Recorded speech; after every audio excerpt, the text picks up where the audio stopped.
অনেকদিন পরে তোমার সাথে আসছি বন্ধুরা। তোমার সবাই কেমন আছো? আর আমার সকালবেলা ঘুম থেকে উঠে আজকে একটা ক্লাস ছিল। সকাল সকাল উঠেই আমি ফ্রেশ হয়ে পড়াতে চলে গেছিলাম। তো ওখান থেকে পড়াতে গিয়ে আমি চা খেয়ে তারপর আরেক জায়গায় পড়াতে গেছি। ওখানে কিছু প্রজেক্ট ছিল, সেগুলো কমপ্লিট করার কথা ছিল। তো ওদেরকে আমি পড়ায় প্রায় 12টা বাজে, তখন পড়াতে 12টা বেজে গেছে এবং প্রজেক্টও বানানো ছিল।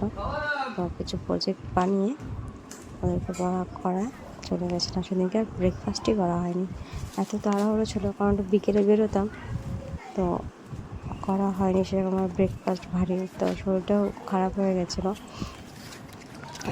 চা বিস্কুট খেয়ে বা হালকা কিছু খেয়ে কতক্ষণ থাকা যায়, সেই সকাল থেকে বসে আছি। তো ওদের প্রজেক্ট কমপ্লিট করার পর চলে আসি আমি বাড়িতে। আর তোমার সাথে শেয়ার করবো যে বাচ্চাদেরকে নিজের প্রজেক্টটুকু নিজের হাতে করলেই কী হয়, ভালো হয়, অনেক কিছু তারা শিখতে পারে। আর সকালে উঠে পুজো দেওয়া হয়নি, তো মা ঘরের কাজ করছিল, আমি টিউশন পড়িয়ে আজকে পুজো দিতে লেট হয়ে গেছে।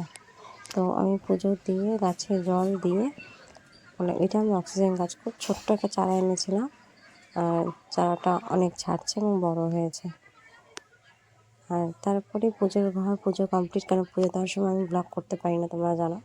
তো আমার পুজো দেওয়া কমপ্লিট, তোমাদের সাথে সেটাই শেয়ার করলাম। আর আমার গুরুদেব মানে ভোলেনাথ, শিব বাবা, ত্রিশূল এবং গীতা সবাইকে পুজো দিয়ে আজ আমি বেরিয়ে পড়ি জগন্নাথের পুজোতে। আজকে ছিল রথ, রথের ব্লগটি তোমাদের সাথে আমি শেয়ার করছি। বাড়িতে জগন্নাথের ফটো ছিল, তাই একটু ভোগ না দিলে না হয়, তাই যতটুকু সম্ভব আমি করেছি। তারপর ফ্রেশ হয়ে কেটে গেছে মন্দিরে। ছিল ভাজা, সবজি, ডাল, তো সব খেয়ে নিয়েছি। আমি কী করেছিলাম, সকাল থেকে কিছু খাওয়া হয়নি আমার। মাও রেডি হয়ে গেছে, মা যাবে বলে। মা কী করছিল, কিছু একটা পাচ্ছিল না।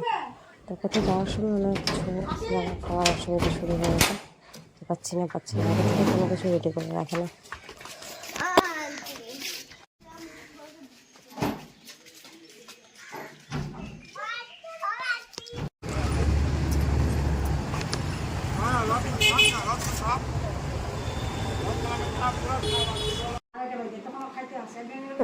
ওখান থেকে চলে গেছিলাম একটা বান্ধবীর বাড়িতে। মায়ের বান্ধবী আর আমার বান্ধবী সেম ছিল, তো আমার বান্ধবীরা মিলেই যেতাম। তো মা বলে ঠিক আছে তাহলে আজকে আমিও যাবো।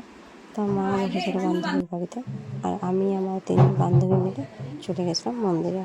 মা যায়নি, অনেকটা দূর হাঁটতে হবে, তো এই কাকিমাও বলছিল যাবে না, তো ঠিক আছে মা ঘরেই ছিল।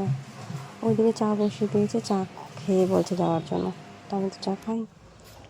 তো চা খেয়ে আমরা বেরিয়ে পড়ি উদ্দেশ্যে। প্রথমে ফিরে গেছিলাম আমরা আমাদের রাজবাড়ি মন্দিরে, সেখানে মেলাটা বসে। মেলাতে ঘোরাই হয়নি, আমার উদ্দেশ্য মন্দিরে যাবো বলে মন্দিরে ঘুরে গেছে আমরা যেতে।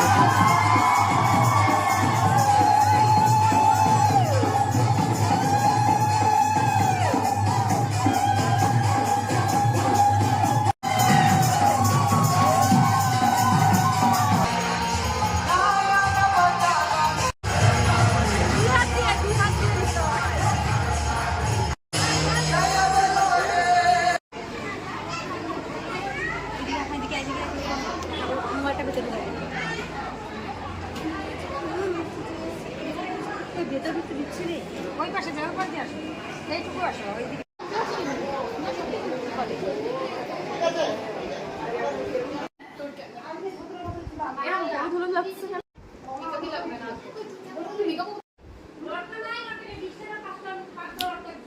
আজা